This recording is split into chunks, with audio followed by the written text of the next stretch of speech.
Assalamualaikum warahmatullahi wabarakatuh. Video kali ini akan membahas sebuah fenomena akhir zaman yang mana ini banyak terjadi, bahkan pasti ada di setiap pesantren maupun di kalangan anak muda maupun di sekolah-sekolah, yakni pacaran. Pertanyaannya, adakah pacaran Islami? Pacaran yang tidak diharamkan, adakah itu? Karena memang hakikatnya yang namanya pacaran itu dilarang karena takrobuz zina. Seandainya ada pacaran tapi tidak takrobuz zina, bagaimana status hukumnya? Ketiadaan irat maka tiadaan hukum. Nah, permasalahannya adalah bisakah seorang melakukan aktivitas pacaran tanpa takrobuz zina? Ini oleh karena itu para ulama sepakat bahwasanya tidak ada yang istilah pacaran Islami. Karena tidak mungkin seorang sepasang kekasih saling mencintai itu melakukan aktivitas yang diharamkan. Mustahil, sulit menghindari aktivitas yang diharamkan atau mendekati zina itu. Oleh karena itu tidak ada pacar Islami. Tapi seandainya ada, apa yang terjadi? Ya, oleh karena itu saya di sini bukan sebagai ustadz, bukan sebagai guru yang menceramai atau masalah hukum pacaran, tetapi lebih ke psikologis. Seperti itu, saya sebagai orang tua, sahabat, bagi kalangan remaja tentang fenomena pacaran ini. Nah, karena sebenarnya tidak semua cinta itu celak, tidak semua cinta itu haram dan lain-lain. Ya. Jadi tidak semua cinta itu celak, ia bisa menghantar insan manusia menuju surga bersama kekasihnya. Alangkah indahnya cinta bila buahnya adalah surga. Bukankah begitu? Ini adalah buku yang saya maksud, buku yang saya tulis sebelum saya menikah. Nah, di buku ini saya memberikan kepada calon istri saya dengan istilahnya nembaknya lah, begitu. Nah, di kata pengantar di sini yang ada tulisan yang di garis bawahi, ku cinta kamu. Jadi itu nembak, ku cinta kamu, begitu tuh. Ada pesan-pesan tersirat di dalamnya. Ini ditulis pada tahun berapa ini? Coba lihat. Anyar Desember 2013 oleh saya sendiri. Langsung saja kita bedah buku ini. Nah, dimulai dari kata pengantar. Sebagai manusia, kita pasti akan memasuki masa pubertas yang menjadi pintu masuk menuju masa remaja. Kaum remaja atau kaula muda memiliki dunianya sendiri, sesuai dengan proses dan periode perkembangannya. Secara alami, memang dunia remaja berbeda dari dunia anak-anak yang telah dilaluinya. Sebaliknya, ya, dunia remaja juga tidak sama dengan dunia dewasa yang baru akan dialaminya. Dunia remaja merupakan transisi dari tahap anak-anak menuju tahap kedewasaan. Masa remaja juga merupakan masa pemantapan, ya, masa-masa mencari jati diri. Masa remaja merupakan masa pemantapan pribadi. Selain menuntaskan tugas belajar menjadi dewasa, masa remaja juga jadi tahap akhir penyelesaian tugas belajar menjadi diri sendiri. Secara sosial, masa remaja merupakan masa pemantapan relasi. Selain menunaikan tugas menjalin relasi antar pribadi, masa remaja adalah saatnya belajar menjalin relasi dengan lawan jenis. Dan mulai rasa cinta, suka. Hubungan relasi dengan lawan jenis ini biasanya disebut pacaran. Meskipun mengandung resiko terjadinya kemungkaran dan keburukan, hubungan akrab pranikah itu dapat dijalani dengan mengikuti aturan main yang telah digariskan Islam. Pacaran Islami lah istilahnya. Bagaimana, apakah bisa seperti itu? Daripada menganggap lawan jenis sebagai makhluk nyata yang gampang dikenali atau makhluk goib yang sulit dikenali, lebih baik memandangnya sebagai ayat-ayat yang menakjubkan. Ya. Sekali lagi, tidak semua cinta itu celah. Ia bisa mengantarkan insan manusia menuju surga bersama kekasihnya. Alangkah indahnya cinta bila buahnya adalah surga. Ya. Cinta hadir dengan berjuta-juta rasa. Para pencintanya banyak sekali membuat sebuah lagu, nyanyi, dan banyak karya-karya yang temanya cinta pasti habis terjual. Jutaan lagu telah tercipta untuk mengungkapkan rasa cinta antar sesama manusia dan hanya beberapa di antaranya untuk mengungkapkan rasa cintanya kepada Tuhannya. Ya, dari sekian syair-syair cinta, lebih banyak ditujukan kepada sesama manusia. Hanya sedikit yang ditunjukkannya kepada Tuhannya. Itulah. Album yang bertema cinta bisa dipastikan akan laris manis di pasaran. Bahkan banyak buku, puisi, novel, ungkapan, syair, dan semua hal yang mengandung kata cinta pasti akan menarik minat siapapun. Siapapun yang melihatnya, siapapun yang mendengarnya, terutama remaja, hingga mengharu-birukan kolbu, termasuk video ini. Perasaan jatuh cinta memang sulit dijelaskan dan ditebak. Bahkan nalar pun bisa terjebak pada perasaan mabuk kepayang yang membuat rasa melayang. Gitu. Ya. Proses terjadinya jatuh cinta itu sendiri karena banyak hal. Ya, ini hal yang sulit dijelaskan dan ditebak. Nah, tapi itulah yang namanya cinta, dahsyatnya cinta. Penjelmaan perasaan jiwa dan gejolak hati seorang, hal itu sungguh benar adanya. Dan saya pun merasakannya. Proses terjadinya jatuh cinta itu sendiri karena banyak hal. Pertama, bisa karena pandangan pertama, pada umumnya sasaran utama adalah keindahan fisik, wajahnya ganteng, cantik. Yang kedua, bisa karena persahabatan, pengenalan pribadi. Sudah mengenal akrab sejak dulu, nyaman. Bisa juga karena prestasi, tingkat kecerdasan, bakat, dan kepopuleran. Bisa juga jatuh cinta karena pihak ketiga, orang tua atau sahabat dekat, ya di sini disatukan gitu tuh. Peran media juga bisa seperti telepon, handphone, internet, alias FB, di WA, itu bisa jadi sarana jatuh cinta. Kesadaran untuk berjuang bersama satu organisasi atau satu gerakan perjuangan dan juga faktor tak terduga itu bisa terjadi. Banyak jalan terjadi jatuh cinta. Sebab-sebab jatuh cinta itu adalah karena keindahan fisik terutama, yaitu cantik, manis, ganteng, karena pesona kepribadian, akhlaknya mulia, kepandaian, wawasannya luas, humoris ya, terbuka, itu bisa bikin orang jatuh cinta. Nah, tidak hanya itu, karena unsur materi juga bisa, seperti kekayaan, pangkat, jabatan, itu bisa bikin orang jatuh cinta. Serta perasaan ingin memiliki dan ada keserasian serta kecocokan. Setiap orang yang jatuh cinta, ketika hubungan cintanya kandas di tengah jalan, baik karena perpisahan, putus cinta, atau dengan menyembunyikan perasaan cinta yang sebenarnya, maka ia akan menderita, pasti menderita. Bahkan hal itu dapat membuatnya depresi, tertekan. Fenomena ini sering terjadi dan akan selalu ada selamanya. Fenomena penderitaan cinta yang tampak di permukaan jauh berbeda dengan fenomena penderitaan cinta yang sebenarnya. Bagi setiap orang yang jatuh cinta, akan mencintai pasangannya dengan perasaan cinta yang menggebu-gebu dan mendalam. Berandai-andai setiap saat, setiap waktu dapat berduaan dengan kekasihnya dan memimpikan suatu hari di mana ia dapat duduk bersanding dalam singgasana pernikahan.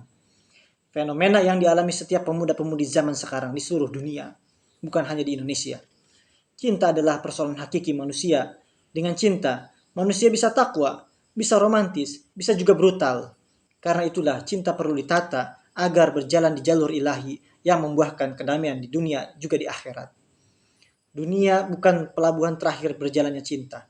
Buah cinta yang sesungguhnya bahkan dipanen saat orang-orang yang saling cinta dikumpulkan di tempat yang sama. Itulah pengadilan cinta, di mana seseorang akan dibangkitkan bersama orang yang dicintainya. Hanya satu kata ketika ingin bicara, tapi tak satu pun kata ketika mulai bicara. Hanya tatapan mata, gantikan kata-kata, ungkapkan niat jiwa yang butuh kamu ada. Catat tuh, catat. Ya, memahami pacaran.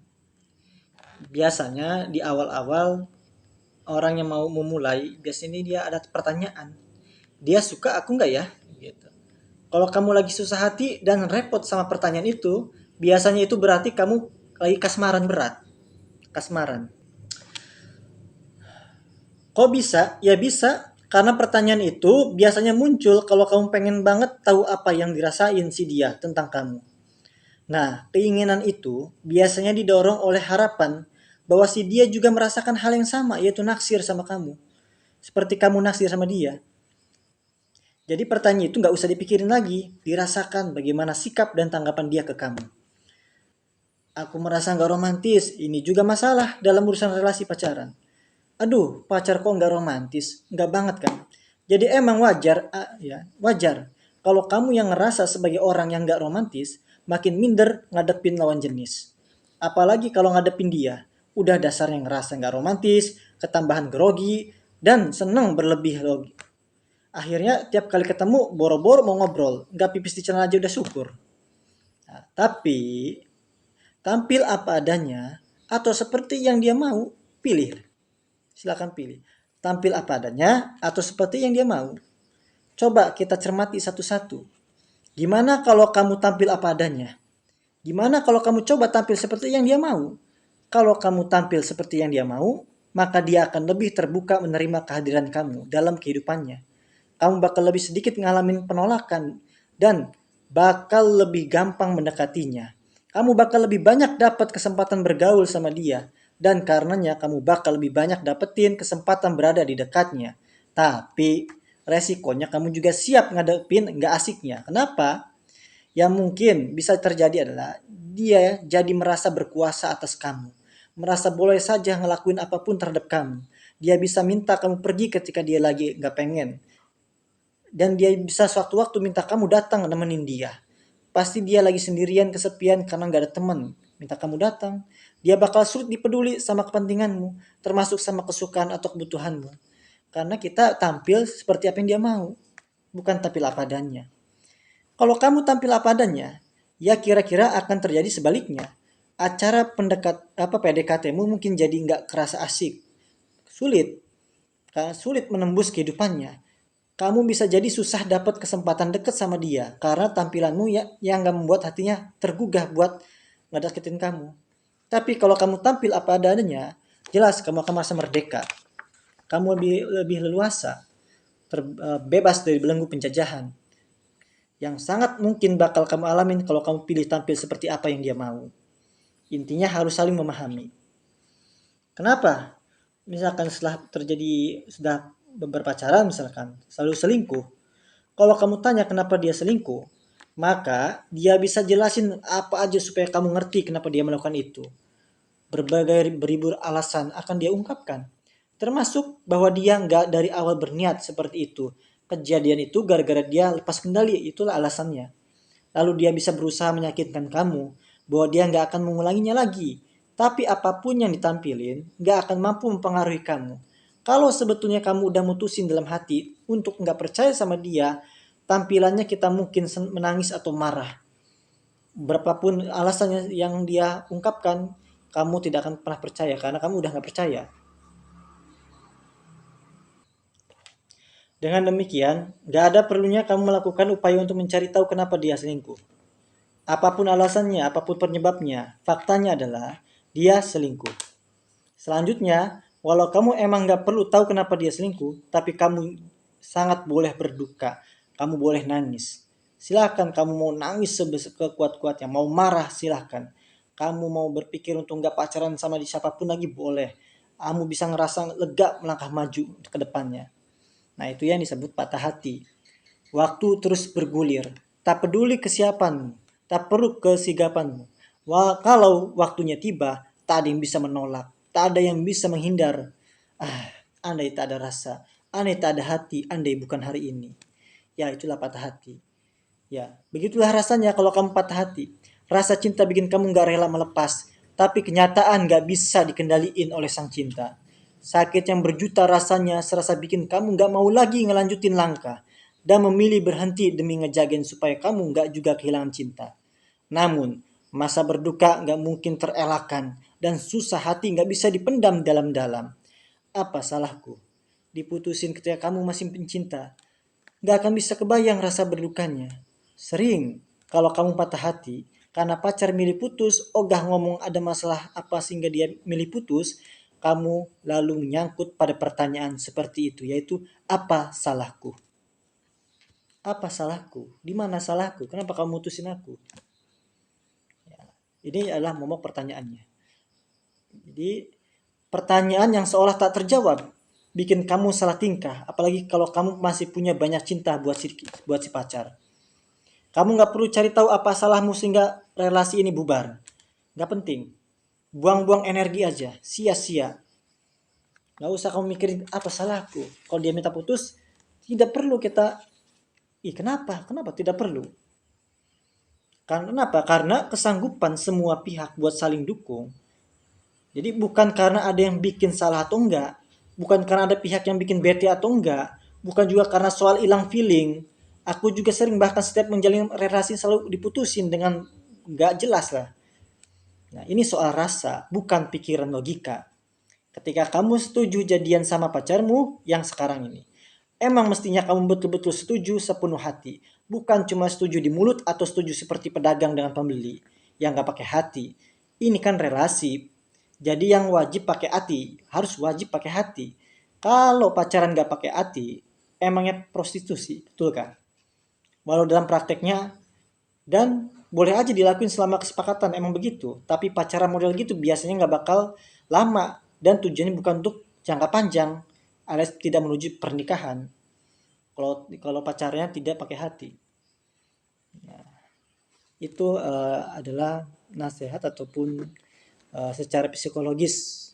Ketika kita sakit hati, patah hati, dan lain-lain, kita nangis, kita ungkapkan. Jadi nggak perlu apa salahku, tidak perlu itu. Nah, ini kan relasi, ini kan kudu pakai hati, bukan pakai logika. Kita masuk ke tema inti, yaitu pacaran. Sebagai remaja sekelas ABG, sebenarnya gejolak asmara yang kamu rasakan itu ada sesuatu yang wajar, sifatnya alami, dan pasti dialami oleh semua manusia, baik santri ataupun bukan, baik kiai ataupun bukan, pasti mengalami rasa cinta, karena itulah manusiawi.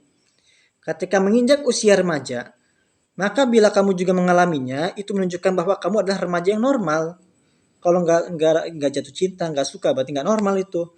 Pertumbuhan fisik dan perkembangan kejiwaan itu pasti hal yang normal, rumlah. Semuanya berjalan lancar dalam keharmonisan. Jadi tidak perlu dicemaskan. Cowok tertarik kepada cewek dan cewek naksir cowok, wajar. Nenek moyang kita dulu juga sama begitu.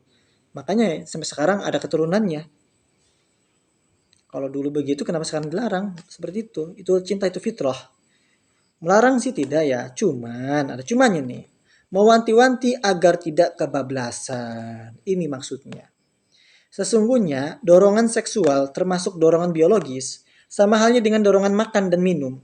Bedanya kalau dorongan makan dan minum sudah muncul dan siap pakai sejak manusia dilahirkan. Sebaliknya, dorongan seksual baru dihadirkan ke pentas kehidupan saat manusia mencapai usia akil balik atau remaja pemula. Itu anak-anak SMP SMA tuh. Dengan dorongan makan minum dimanfaatkan untuk memelihara kelangsungan hidup, sedangkan dorongan seksual untuk memelihara kelangsungan generasi. Supaya tidak punah manusia. Ini udah kebutuhan. Sejak menginjak usia remaja, anak manusia saling tertarik dengan lawan jenisnya. Dan yang paling agresif dan cengengesan masalah hal ini biasanya cowok. Mungkin urat genitnya lebih banyak ketimbang cewek. Tapi soal nafsu ya sebaliknya bisa. Hanya tertutup saja oleh rasa malu yang melekat pada diri wanita. Naluri seksual yang mulai berkembang sejak usia remaja tampaknya perlu penyaluran secara alami juga, yakni dengan menikah. Jadi kalau misalkan seorang itu belum menikah, biasanya 2 bulan sekali atau sebulan sekali itu remaja itu biasanya mimpi basah. Itu hal yang lumrah. Bahkan ya paling lama 3 bulan sekali lah. Kalau dia tidak melakukan onani ataupun masturbasi. Kalau dia melakukan hal tersebut, biasanya jarang mimpi basah karena sudah tersalurkan dengan tangannya itu. Jadi secara alami itu dengan mimpi atau dengan menikah. Karena kawin juga memelihara kehormatan. Maklum ya bagi remaja, terkadang memang sulit menahan dorongan nafsu biologis ini. Akibat tidak tersalur, ya berbagai perbuatan negatif dilakukan. Ya, kita tidak asing lagi dengan isu tentang perselingkuhan kecil-kecilan hingga pelanggaran seksual di kalangan remaja. Ada yang disebut onani, ngocok kata istilahnya, masturbasi bagi perempuan, ada homoseksual, lesbian, petting, hingga kumpul kebo, semuanya tergolong perbuatan zina. Onani, masturbasi disebut zina tangan, main secara kecil-kecilan, akhirnya ketagihan, kalau dilanjutkan bisa ke zina beneran dengan pacarnya. Waduh bahaya ini, kalau pacaran seperti ini, tidak boleh. Berpacaran memang tidak dilarang, dan juga dilarang, tapi ada batasnya. Berpacaran tidak diperkenankan menyepi berdua, ketawa-ketawa di jalan sambil gandengan tangan, nonton dua-duaan di pojok bioskop, pulangnya ngedugem sambil ikut joget dengan goyang-goyang ngebornya, apalagi sampai menyewa kamar hotel atau losmen guna memadu kasih. Semua itu tidak boleh dan dilarang oleh nilai-nilai ajaran Islam. Tapi itu secara subjektif, tergantung si pelaku. Kalau secara hukum, jelas pacaran itu dilarang. Ya, secara fikih hukum pacaran itu dilarang. Ilatnya karena dekat dengan perbuatan maksiat, itu perbuatan zina. Jadi gimana caranya supaya kita melakukan pacaran tapi tidak takrobu zina seperti itu ya. Itu pertama harus menjaga hati. Jadi kalau memang ente ya, tuh kamu memang ngebet sama ini sama tuh cewek, ya main dong ke rumahnya. Jangan berduaan, datang assalamualaikum ke rumahnya, sikap sopan santun, ngobrol dengan dia dan juga muhrimnya. Ya, dengan muhrimnya, dengan orang tuanya, dengan kakaknya dan juga dengan dia, dengan sopan. Ya, setidaknya tidak berdua. Di situ ada orang yang menemani. Bagusnya didampingi orang ketiga, yaitu keluarga, bukan didampingi orang ketiga setan, bukan. Kalau peran berdua doang, nanti yang ketiganya setan. Tapi ini yang ketiganya adalah sahabat ataupun ada orang lain lah, atau keluarganya. Nah, seperti itu caranya. Kalau kamu memang naksir dan sungguh-sungguh niatnya untuk menikah, baru. Tapi kalau pacaran niatnya tidak ada untuk menikah, haram mutlak. Tapi kalau berpacaran niatnya menikah, itu subjektif. Ya, tafsil. Bagaimana dia melakukannya. Cinta itu adalah perasaan yang mesti ada pada tiap-tiap diri manusia. Ia laksana setetes embun yang turun dari langit, bersih dan suci. Cuma tanahnya lah yang berlain-lainan menerimanya. Jika ia jatuh ke tanah yang tandus, tumbuhlah oleh karena embun itu kedurjanaan, kedustaan, penipu, langkah serong, dan perkara mungkar lainnya.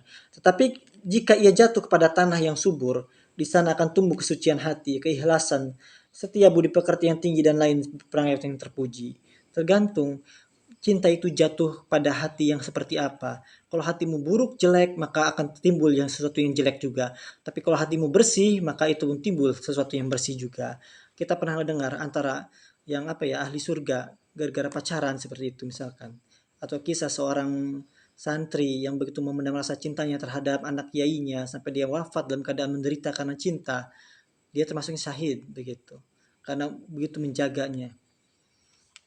Tapi bukan pacaran ya. Cinta.